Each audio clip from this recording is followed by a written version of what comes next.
Alright guys, so this time we're going to be talking about really kind of touchy subject. We're going to be talking about imperialism in Africa. Okay, let's get started. So, from 1850 to 1914, the strong industrial nations of Europe are going to use imperialism to really seize colonies and dominate the local governments and economies in Africa and Asia. So this is this idea of imperialism we're going to start getting into. So, part of the reason that nations of the world imperialized, for one, that nationalism we talked about in Unit 7 in Europe, meant that each nation wanted to become the most powerful. They all had this national idea. Everyone wants to have their country be the best of the best. Also, having a lot of overseas colonies shows a lot of power. If you own half the world, you're a really powerful nation. People really wanted that. And so what's going to start to happen now as a result of all this stuff going on in the world, there's going to be an all-out race where all of Western Europe's going to say, we each, as each countries, we all want to be the best nation in the whole world. And to do that, they're going to start colonizing. Now, they've already colonized the New World, and that didn't work out very well. But there's still a big other chunk of the world that they haven't tried to colonize yet, and that's going to be Africa and Asia. So this age of imperialism is when all of these Western European countries are going to say, just so we can have more power, we're going to start to imperialize and colonize all these other places of the world that we haven't already taken over. So this industrial revolution is going to lead to this huge demand for raw materials, which again, we've talked about how the New World would produce more and more raw materials and get more goods to help out for the industrial Western Europe. And so the Industrial Revolution is going to cause this huge demand for new overseas markets to sell their finished goods.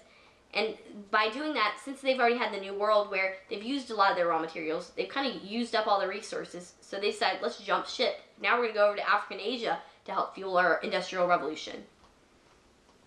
So also, not only were they trying to do that for their own power for their countries, you also had Christian missionaries who wanted to convert these countries who they believed were uncivilized over in Africa and Asia by creating these different churches and schools and different things to help out with converting and reuniting that, like, following and getting more people on the side of Christianity. So you're going to have a lot more conversion happening where people are going to convert and converts are going to go over to Asia and Africa trying to get more followers. You're also going to have Europeans believing in this idea called social Darwinism, which is this awful, terrible racist idea that literally argues that white people were the most evolved and superior race. Social Darwinism absolutely is a terrible idea to believe in. You do need to know that just because this is literally one of the ideas that Europeans believed was a justification for why they should be able to imperialize these countries, because they said they were literally better than them. Okay? And they also believed in this other racist idea known as the white man's burden, that they had a responsibility as Western Europeans to civilize the world, that the rest of the world was not civilized, and that they as an industrial nation were civilized and more civilized than these other places. So again, social Darwinism, white man's burden, very awful racist ideas, but what they did is they used that as justification for colonizing other places, since they'd already colonized the New World. Okay. So they're going to have things like the sphere of influence. Make sure you get all these definitions, and these are a little tricky. Just make sure you try to get these down. So sphere of influence is when nations gain these exclusive trading rights in territories. They dominate all trade, but they allow the government to make other decisions. So it's literally when the Europeans go to the country and say, we have more influence than you. We're going to let you do your thing. Even, we're not really giving you a choice in this matter. We'll let you make your own decisions, but we're in charge of you, low-key. And then you have things like the definition for a colony, where they seize a territory and they rule it directly by sending governors to the colony. So just like how they had different people leading these different areas all throughout North and South America, and that's going to lead to revolutions, they do the exact same thing in the colonies they create in Asia and Africa.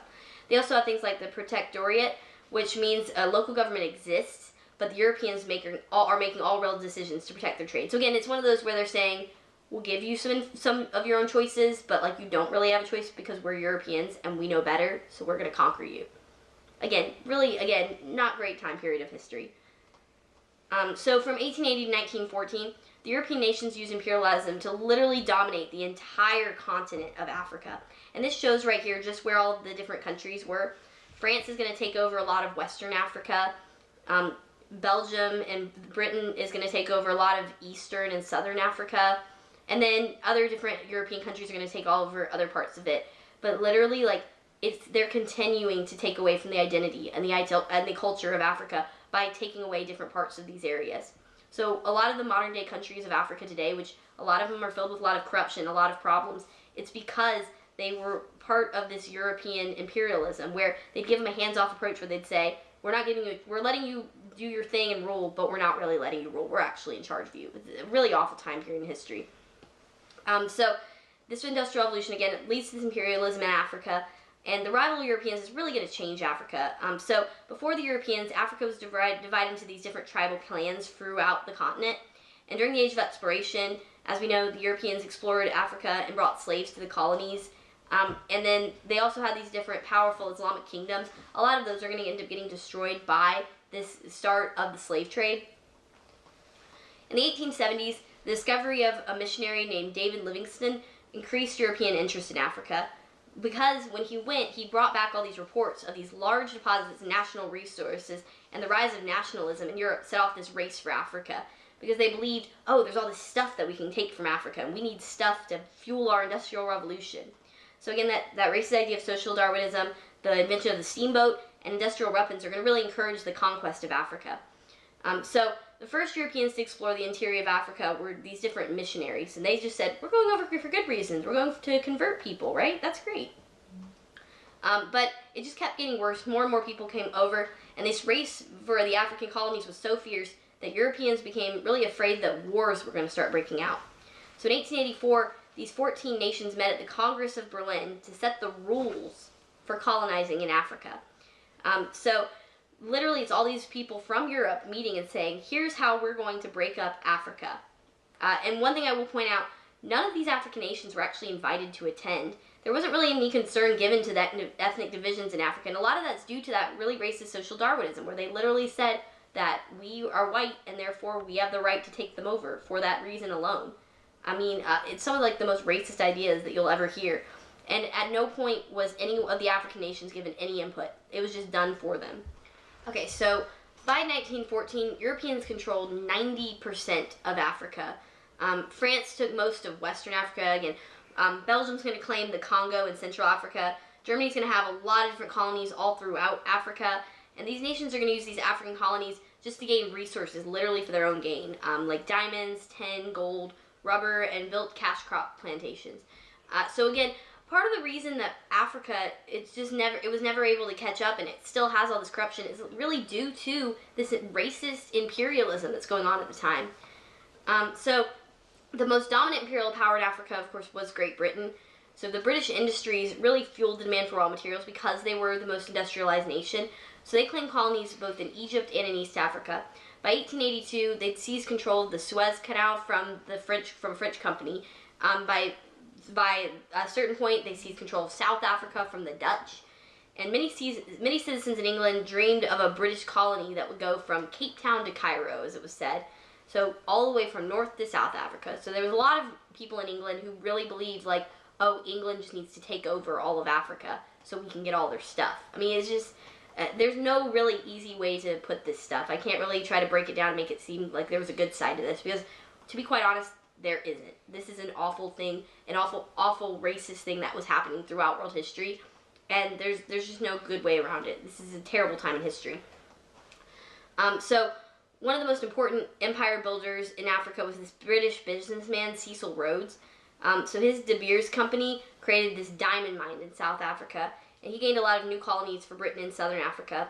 He also used his wealth to build railroads and telegraph lines in Africa. So one thing that we have on here, make sure you can kind of know this picture. We might have a question on your test that's going to have this exact picture. But it's this guy, Cecil Rhodes, basically trying to claim Africa for England by having 1 foot in North Africa, 1 foot in South Africa, saying this is all claimed for England.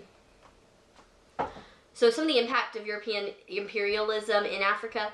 For one, they did introduce new technologies like railroads, telegraphs, lines, and steamboats. And eventually it's going to bring an end to a slave trade. But at the same time, the transportation only connected areas that benefited European businessmen, and Africans were paid low wages and exploited. So this impact of European imperialism. So, okay, Europeans did build schools, churches, and hospitals, but at the same time, Africans were taught that Europeans were better than them. The Europeans also profited off of the Africa cheap materials and cheap labor. And then also, Africans weren't able to rule themselves. They weren't able to participate in voting. They weren't able to learn professional skills. Like, they were always told, you are not as good as these people. In South Africa, it was particularly bad. and the British segregated society in this thing known as apartheid, which is going to remain in place for over 100 years. And if you're really interested in this topic, I have a movie that you should definitely look up. It's a Disney movie that came out, The Color of Friendship, and it talks about that end of apartheid. We'll talk about the end of apartheid when we get to our last unit, but look that movie up. It's really good. So, Africans do eventually rebel against European rule, but for the most part, they're defeated due to the advanced European weaponry, and again, that hundreds and hundreds of years of being told that they're not better than these people. Like, it really psychologically messes them up. And Africa is going to remain under the control of European imperialists from the 1880s until pretty much the 1950s and 60s. That is not that long ago, y'all. Again, really sad time in history, and there's really just not a way to break that down for you. But that's really all I have for you guys. The next time we're going to talk about imperialism going on in India. I'll talk to you guys next time. Bye!